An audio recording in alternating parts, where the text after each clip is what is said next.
ओम नमः शिवाय। दोस्तों, शिवलिंग पर चढ़ा हुआ जल पीने से कुछ ऐसी घटना घटित होगी जिसका अंदाजा लगाना भी लगभग न के बराबर है। गुरु परंपरा से प्राप्त जो ज्ञान हम आज आपको बताने जा रहे हैं वो सच्ची घटना पर आधारित है। अगर आप जानना चाहते हैं शिवलिंग पर चढ़ा हुआ जल पीने से क्या होता है तो वीडियो को अंत तक जरूर देखिएगा। आप भी हो जाएंगे हक्का बक्का। भयंकर चमत्कार देख आपकी आंखें फटी की फटी रह जाएंगे।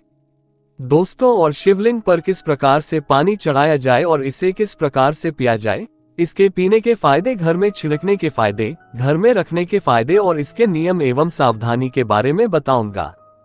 दोस्तों, ये जानकारी इतनी खूबसूरत है कि शायद ही कोई आपको बताएगा।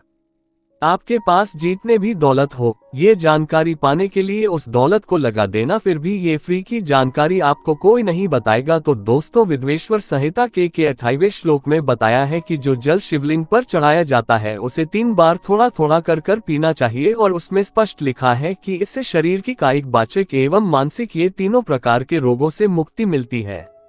दोस्तों, और आज मैं आप लोगों को शिवलिंग पर चढ़े हुए जल की संपूर्ण जानकारी बताऊंगा। आपने अक्सर देखा होगा YouTube पर प्रदीप मिश्रा जी भी कहते हैं कि एक लोटा जल हर समस्या का हल, यानी एक लोटा जल और संपूर्ण फल। ऐसी कोई समस्या नहीं जो शिवलिंग पर चढ़ा जल ना कर सके।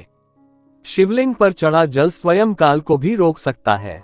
शिवलिंग पर चढ़ा जल किसी का जीवन आश्चर्यजनक रूप से बदल सकता है और किसी के विनाश को भी रोक सकता है।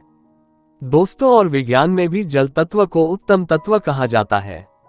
इसलिए कई लोग कहते हैं ना कि जल है तो कल है, जल है तो जीवन का आधार है। इसलिए कई लोगों के मुख से कहते हुए जरूर सुना होगा कि पानी बहाओ नहीं, पानी बचाओ। तो दोस्तों, भगवान भोलेनाथ को अपने कष्ट निवारण हेतु हम सब शिवलिंग पर जल चढ़ाते हैं, लेकिन उस जल का प्रसाद लेना ही भूल जाते हैं। हम सब भोले बाबा को खूब जल चढ़ाते हैं, बहुत मनोरथ बोलते हुए, बहुत कामना बोलते हुए, भगवान हमारी इस कामना को पूर्ण करिए, ये सब बोलते हुए खूब जल चढ़ाते हैं। लेकिन जल चढ़ाने भर से हमारी समस्या का निवारण नहीं होता है। दोस्तों, हम उसका प्रसाद लेना ही भूल जाते हैं। भगवान भोलेनाथ को जल चढ़ाने के बाद उस जल रूपी प्रसाद को लेना ही भूल जाते हैं। तो शिवलिंग पर चढ़ा जल साक्षात भोलेनाथ जी का प्रसाद माना जाता है और हम सब ये प्रसाद रूपी भोलेनाथ जी के आशीर्वाद को ही लेना भूल जाते हैं। तो आज की जो वीडियो है, शिवलिंग पर चढ़ा हुआ जल किस प्रकार से पिया जाए और जल पीने के फायदे, अगर हम पीते हैं तो हमारे जीवन में क्या चमत्कार घटित होने लगता है। जिस दिन हम शिवलिंग पर चढ़ा हुआ जल पीते हैं उस दिन से हमारे साथ में क्या क्या चमत्कार होता है, आइए इस वीडियो में जानते हैं। जानकारी बताने से पहले आपसे एक विनती है कि वीडियो को लाइक जरूर करिएगा। देखिए दोस्तों, वीडियो लाइक करने का ना ही पैसा लगता है, ना ही दौलत लगती है। बस एक उंगली टच कर दीजिए और लाइक हो जाएगा। सच्चे दिल से कमेंट बॉक्स में लिखना ना भूले हर हर महादेव, ओम नमः शिवाय। मात्र भोलेनाथ का नाम लिखने से ही शिवलिंग पर एक लोटा जल अर्पित करना माना जाता है। तो आइए बढ़ते हैं वीडियो में दोस्तों, और सर्वप्रथम तो मैं आप लोगों को जल पीने के प्रयोग बताऊंगा। इसके बाद छिड़कने और रखने का प्रयोग बताऊंगा। आपको बता दें, शिवलिंग पर चढ़ा जल हमारे घर में भी पिया जाता है और भगवान शिव की कृपा से आज हम संपूर्ण और धन से परिपूर्ण हैं। सभी बीमारियों से दूर रहते हैं। तो जल पीने का प्रयोग कुछ इस प्रकार से है। शिवलिंग पर चढ़े हुए जल को पीने से आरोग्य की प्राप्ति होती है। आरोग्य अर्थात आप बीमार नहीं पड़ते हैं। इसको पीने से काफी लंबे समय तक बुखार नहीं आता। बुखार सीधे आता है तो 5 से 10 सालों के बाद आता है। जो लोग वायु परिवर्तन होते ही, अर्थात जैसे ही मौसम में बदलाव आते हैं, तो बहुत सारे ऐसे लोग होते हैं जो कि निरंतर बीमार पड़ते हैं, तो उनके लिए रामबाण साबित होता है। शिवलिंग पर चढ़े हुए जल को आप पीते हैं तो हमेशा आरोग्य रहेंगे।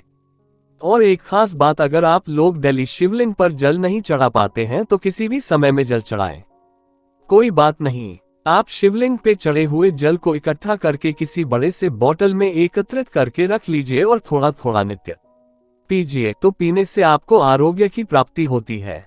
यदि आपकी आंखों में बार बार कीचड़ आ जाती है, धुंधलापन सा आ जाता है, चश्मा लग गया है, दिखाई कम पड़ता है, सुबह उठते समय आंखों में दर्द होता है, जलन होती है, तो ऐसे में शिवलिंग पर चढ़े जल से चेहरा धोने से, आंखों पर जल छिड़कने से समस्त बीमारियां, रोग दूर हो जाते हैं।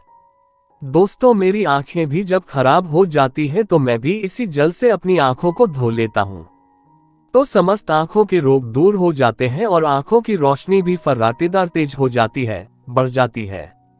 दोस्तों, और शिवलिंग पर चढ़ा हुआ जल पीने से भाग्य बलवान होता है, अर्थात अगर आपका दुर्भाग्य आपका पीछा नहीं छोड़ रहा है तो शिवलिंग पर चढ़ा हुआ जल पीजिए। आपका भाग्य बलवान होगा और आपका दुर्भाग्य आपसे कोसों दूर भागेगा। अगर किसी भी प्रकार का ग्रह दोष बाधा आपको सता रही है, आपको समझ में नहीं आ रहा, जिसके कारण आपके आध्यात्मिक उन्नति रुक चुकी है, आप आगे नहीं बढ़ पा रहे हैं या फिर सफलता की ओर जैसे ही कदम रखते हैं किसी भी प्रकार की विघ्न बाधा परेशानी आपके जीवन में आ जाती है, तो ये सब नवग्रह के कारण होता है और अपने पूर्वकृत कुछ कर्मों के कारण होता है। तो ग्रह दोष एवं समस्त प्रकार की बाधा से बचने के लिए शिवलिंग पर चढ़े हुए जल को नित्य पीजिए।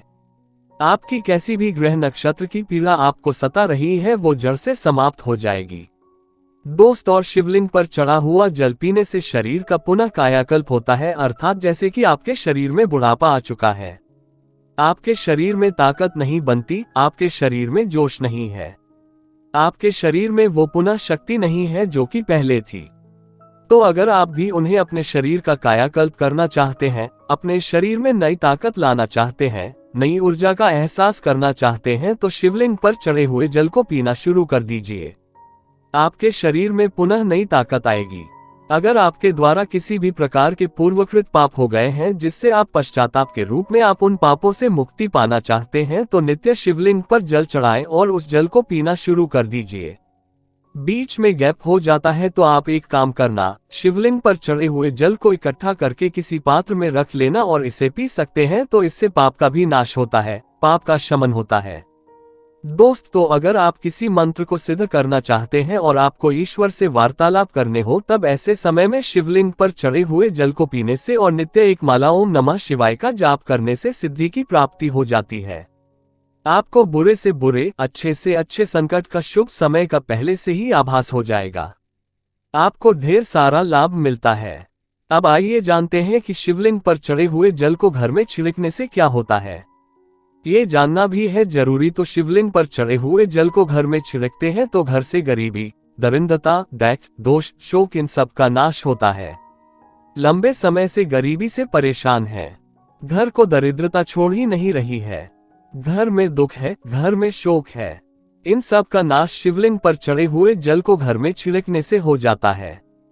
दोस्तों, अगर आप चाहते हैं कि आपके घर में स्थायी लक्ष्मी को वास हमेशा बना रहे, तो नित्य पूजा करने के बाद घर में शिवलिंग पर चढ़े हुए जल का पानी जरूर छिड़के और इसी के साथ आपको धूप का धुआं जरूर दिखाना है, लोबान का धुआं दिखाना है। तो इससे आपके घर में स्थायी लक्ष्मी का वास हमेशा बना रहता है और अन्नपूर्णा का भंडार भरा रहता है। दोस्त, और शिवलिंग पर चढ़े हुए जल का पानी घर में छिड़कने से घर तीर्थ जैसा पवित्र हो जाता है। घर में रहने वाले सभी लोगों का जो आचार होता है, व्यवहार होता है, बहुत ही सुंदर होता है। सोचने समझने की क्षमता भी और लोगों की तुलना में 1000 गुना ज्यादा वृद्धि होती है, बढ़ती जाती है और आपके घर में हमेशा एकता बनी रहती है। किसी भी प्रकार की लड़ाई झगड़ा आपके घर में कभी नहीं होता है। दोस्तों, मैं ईश्वर की सौगंध दिखाता हूँ, जो लोग जरा सा भी हमारे चैनल पर भरोसा रखते हैं, विश्वास रखते हैं, तो आप नित्य शिवलिंग पर चढ़े हुए पानी का छिड़काव करें। आपके घर का वातावरण पवित्र रहेगा और शिवलिंग पर चढ़ा हुआ पानी जिस घर में छिड़का जाता है वह घर तीर्थ जैसा हो जाता है। उस घर में साक्षात लक्ष्मी नारायण वास करते हैं। समस्त तीर्थ एवं देवी देवता गण वहां पर वास करते हैं और आपके घर में सुख शांति का हमेशा वास बना रहता है। घर का वास्तु दोष समाप्त हो जाता है। शिवलिंग पर चढ़े हुए जल को छिड़कने से यदि अगर आपको लगता है कि आपके घर में धन नहीं रुकता है या फिर आपके घर में नाना प्रकार के भयंकर दोष, पितर दोष, नजर दोष, शनि दोष, काल सर्प दोष, मंगल दोष होना शुरू हो चुके हैं, जैसे अचानक से घर में आग लग जाना, कई प्रकार की ऐसी जो क्रियाएं हैं जो घर में वास्तु दोष लगने के कारण होती है, तो घर में जितना जल्दी हो सके चाहे कुछ भी हो जाए, आग लगे सारे उपायों को तब आप बिना देरी करे शिवलिंग पर चढ़े हुए जल को छिड़कना शुरू कर दीजिए। घर के सारे वास्तु दोष अपने आप समाप्त हो जाएंगे। दोस्त, तो ये सभी दोष घर में तब उत्पन्न होते हैं जब घर में काल का वास हो जाता है, और जो महाकाल का भक्त हो तो काल भी उसका क्या करेगा। जिस घर में शिवलिंग पर चढ़ा जल का छिड़काव होता है, उस घर से काल भी जाने से थर थर कांपता है। उसमें प्रवेश भी नहीं करता, क्योंकि साक्षात उस घर की रक्षा स्वयं शिव के गण करते हैं। आपके घर की डोर और आपके जीवन की डोर शिव के हाथों में आ जाती है। अब आप बस धन कमाएं और पूजा भक्ति में लग जाए। आपका बाल बांका भी नहीं होगा, बल्कि आपका कल्याण ही होगा। दोस्तों, यदि घर पर अगर गंदी दृष्टि किसी की लग गई है, गंदी नजर लग गई है, बद्दुआ लग गई है, काला जादू लग गया है, तो आप अभी से अपने घर को बचाना चाहते हैं तो शिवलिंग पर चढ़े हुए जल का छिड़काव आप अपने घर में करें और एक छोटी सी बोतल में छोटी सी 1 सीसी में शिवलिंग के चढ़े हुए जल को इकट्ठा कर लीजिए और घर के मुख्य द्वार पर लाल कपड़े के माध्यम से बांध करके टांग दीजिए। तो आपके घर में किसी भी व्यक्ति को किसी के हाय बद्दुआ एवं बुरी नजर नहीं लगेंगी। अब आइए इस वीडियो में जानते हैं कि शिवलिंग पर चढ़े हुए जल को घर में रखने से क्या क्या फायदा मिलता है। तो आइए जानते हैं। देखिए, इसे उत्तर और पूर्व दिशा में रखने से या घर के द्वार पर रखने से सदा आपके घर में सुख शांति का वास बना रहता है। पूजा रूम में रखने से या एक बूंद रोज नित्य पीने से आपके आध्यात्मिक उन्नति होगी। शिवलिंग पर चढ़ा पानी जमीन के अंदर, ध्यान से सुनिएगा। शिवलिंग पर चढ़ा पानी जमीन के अंदर चांदी के बेलपत्र के साथ दबा करके एक तांबे के लोटे में रखने से ऊपर से आप जो है सफेद कलर के कपड़े से इन चीजों को बांध दीजिए और इसे 1 फीट अर्थात 1 हाथ के आसपास नीचे दबा करके रखते हैं तो आपके घर में कभी अकाल मृत्यु नहीं होगी। यदि कोई रोगी है तो उसे शिवलिंग पर चढ़े हुए जल से नहाने से, उनका नहाने वाला जो पानी है उसमें 2 बूंद डाल करके स्नान कराने से उनको लाभ मिलेगा। कोढ़ भी धीरे धीरे खत्म हो जाएगा। अगर आपकी स्किन से खाल छुटती है तो वो भी ठीक हो जाएगी। उनके रोग जल्दी ठीक हो जाएंगे, वो स्वस्थ हो जाएंगे। आइए इस वीडियो में जानते हैं कि शिवलिंग पर चढ़ा हुआ पानी कैसे इकट्ठा करें। दोस्तों, शिवलिंग पर पानी डालते समय जलहरी, जिसे हम शिवलिंग का निचला भाग बोलते हैं, जिसे हम योनि भाग भी बोल सकते हैं, तो इसके नीचे जहां पर शिवलिंग के ऊपर में आप जल चढ़ाते हैं उसका जो लास्ट छोर होता है जिससे हम जलहरी बोलते हैं, तो उसके नीचे में एक पात्र रख दीजिए। तांबे का पात्र रखना है और उसमें आपको शिवलिंग पर चढ़े हुए जल को इकट्ठा करना है, एकत्रित करना है और इसे शिवलिंग पर माथा टेकने के बाद ही, भोलेनाथ का स्मरण करने के बाद ही समझ करके इकट्ठा करके रखना है। तो ये होता है जल इकट्ठा करने का नियम। अब आइए कुछ नियम के बारे में जानते हैं। तो इस पानी पर किसी की छाया मत पड़ने देना। इस पानी पर, शिवलिंग पर रखा जो पानी है, इस पर किसी की छाया मत पड़ने देना। इसे हमेशा पूजा कक्ष में ही रखना, नहीं तो इसकी दिव्यता समाप्त होना शुरू हो जाती है और आप अपवित्र अवस्था में, जैसे कि माता बहनों को मासिक धर्म होता है, तो आप अपवित्र अवस्था में महिलाएं इसे ना छुएं, बल्कि आप इसे किसी से मांग करके पी सकते हैं। दोस्तों, कुछ सावधानी भी है जरूरी। यदि आप मांस मछली खाते हैं तो इसे आपको नहीं पीना है। नाह धोकर आप कल के समय कुल्ला आदि करके भगवान शिव से क्षमा मांगने के बाद आप इसे पी सकते हैं। अगर आपको जानकारी अच्छी लगी तो कमेंट बॉक्स में लिखे हर हर महादेव ओम नमः शिवाय एक लायक तो बनता है। यूजफुल वीडियोज के लिए चैनल को सब्सक्राइब कर बेल आइकन जरूर दबाएं। धन्यवाद।